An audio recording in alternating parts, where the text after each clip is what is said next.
नमस्कार, आप देख रहे हैं 9 भारत समाचार। नमस्कार, आप देख रहे हैं नवभारत समाचार। मैं हूं नेहा राठी। आइए देखते हैं आज की बड़ी खबर। जनपद उधम सिंह नगर के नानकमत्ता से है, जहां उप तहसील में लगातार रात और दिन का धरना प्रदर्शन का मामला संज्ञान में।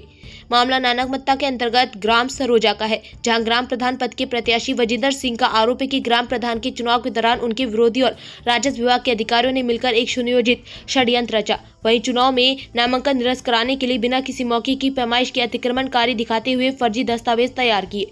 इस फर्जीवाड़े के खिलाफ वजिंदर सिंह ने लंबी कानूनी और प्रशासनिक लड़ाई लड़ी। लगातार टालमटोल के बाद जब 13 फरवरी को राजस्व विभाग की संयुक्त टीम ने मौके पर पहुंचकर खसरा संख्या 672/1 की पैमाइश सर्वे की तो सच सामने आया। सर्वे में स्पष्ट हुआ कि उक्त भूमि पर वजिंदर सिंह का कोई अतिक्रमण नहीं है। अब सवाल यह उठता है कि अगर वजिंदर सिंह निर्दोष थे तो उन्हें चुनाव से रोकने के लिए किसने गलत रिपोर्ट तैयार की। वहीं सितारगंज पूर्व विधायक तथा कांग्रेसी नेता नारायण पाल आज धरने में पहुंचकर अपना समर्थन दिया। वहीं मौके पर तहसीलदार तथा खटीमा एसडीएम तुषार सैनी से फोन पर बात कर मामले को सोमवार तक निवारण की बात कही। उन्होंने कहा कि प्रशासन कितना भी दबाव में रहे, हम सब पीछे नहीं हटेंगे। अब देखना यह होगा कि जांच रिपोर्ट के सामने आने के बाद प्रशासन दोषियों के खिलाफ क्या कुछ कार्रवाई करता है और वजिंदर सिंह को न्याय कब मिलता है। देखो, ये जो स्थानीय स्तर पे जो प्रशासनिक अधिकारी हैं, उन पर निर्वाचन का दारोमदार रहता है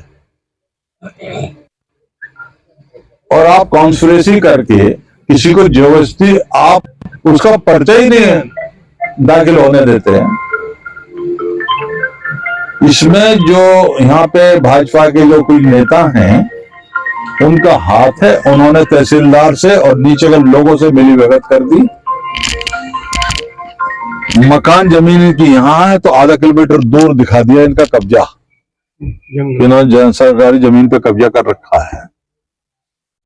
तो ये सरासर गलत है और इसकी लड़ाई ये विजेंद्र मोहनी है, ये यूथ कांग्रेस के हमारे नेता हैं, ये शाकिर खान बब्बू हैं, हम लोग आए हैं, ये सुरेंद्र सिंह भी हैं और ये हमारे पार्टी के ब्लॉक के अध्यक्ष हैं शक्ति फारा। हम लोग सब आए हैं यहाँ पे। तो हम तो एक सामान्य सा अनशन जो होता है ये समझ रहे थे, लेकिन यहाँ के पता लगा कि यहाँ का जो नायब तहसीलदार है वो ताला बंद करके भाग गया। एसडीएम इन्हें जो एसडीएम है उसे इतनी गलतफहमी है कि उसे इन्हें खड़िया बुला रहा था। अभी ये डीएम के यहाँ पहुंच जाएंगे तो फिर वो डीएम कहेंगे एसडीएम से कि आपने संज्ञान क्यों लिया, तो वो भीगी बिल्ली बन जाएंगे एसडीएम या और तहसीलदार। तो मैंने कहा भाई परसों 11 बजे यहाँ आओ, इनकी बात को सुनो, जो दोषी है उसे दंड दो। अगर ये गलतफहमी में अधिकारी तो अपनी गलतफहमी दूर कर लें और कॉन्स्पिरेसी करके इसका विजेंद्र का पर्चा भी इन्होंने नहीं दाखिल होने दिया और इसे अभियुक्त जैसा बना दिया है कि ये भूमाफिया हैं। और इसमें तहसील सितारगंज का और पटवारियों का हाथ है। इन्होंने बहुत ज्यादा अनुरोध किया और 20 तर्क मेरे सामने भी दिए, तो लेकिन इनके साथ जो अनजस्टिस हुआ है उसमें कार्रवाई होनी चाहिए। ये परसों तहसील अगर एसडीएम नहीं आते हैं तो इसकी पंचायत मैं डीएम के ऑफिस में करूंगा सैकड़ों लोगों के साथ, ठीक है?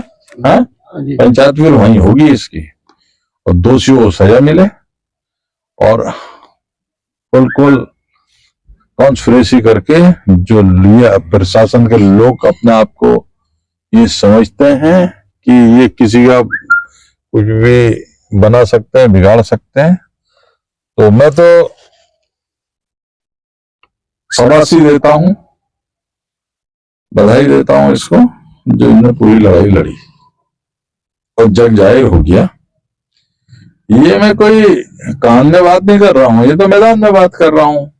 ये जो अगर आंख का अंधा नहीं है तो वो ये पत्रावली देख ले, तहसीलदार ने पटवारी ने कैसे मिली भगत करके दूसरे का पर्चा शामिल करा के उसे बीजो घोषित कराया है। मैं ये मानता हूं कि जो वहां का प्रधान है उसकी हैसियत भी नहीं थी इसके सामने खड़े होने की, लेकिन इन्होंने मैं पैसे से लेके इसको मतदान से आउट करने का प्रयास किया। हम इसकी लड़ाई पूरी तरीके से लड़ेंगे। तत्कालीन भारतीय जनता पार्टी की सरकार उत्तराखंड में जिस तरह से जो है सत्ता को हथियाने के लिए हर प्रकार का हथकंडा को अपना रहे हैं, चाहे हमारे पंचायत चुनाव को देख लो, चाहे जिला पंचायत के चुनाव को देख लो, चाहे हमारे एमएलए एमपी के चुनाव को देख लो। जिस तरह से जो है भारतीय जनता पार्टी की तानाशाही सरकार सत्ता को पाने के लिए जिस तरह से सत्ता का दुरुपयोग कर रहे हैं, इसकी लड़ाई को जो है हम जो है सड़क से लेकर सदन तक लड़ने का काम करेंगे। हम लगातार जो है मोमी भाई के आंदोलन को समर्थन देने के लिए हम लोग पहुंच रहे हैं और आपके चैनल के माध्यम से कहना चाहता हूं कि प्रशासन कितने भी दबाव में रहे, हम सभी आंदोलनकारी पीछे हटने के लिए तैयार नहीं है। इस लड़ाई को आखिरी अंजाम तक पहुंचा के हम लोग दम लेंगे, ये मैं कहना चाहता हूं।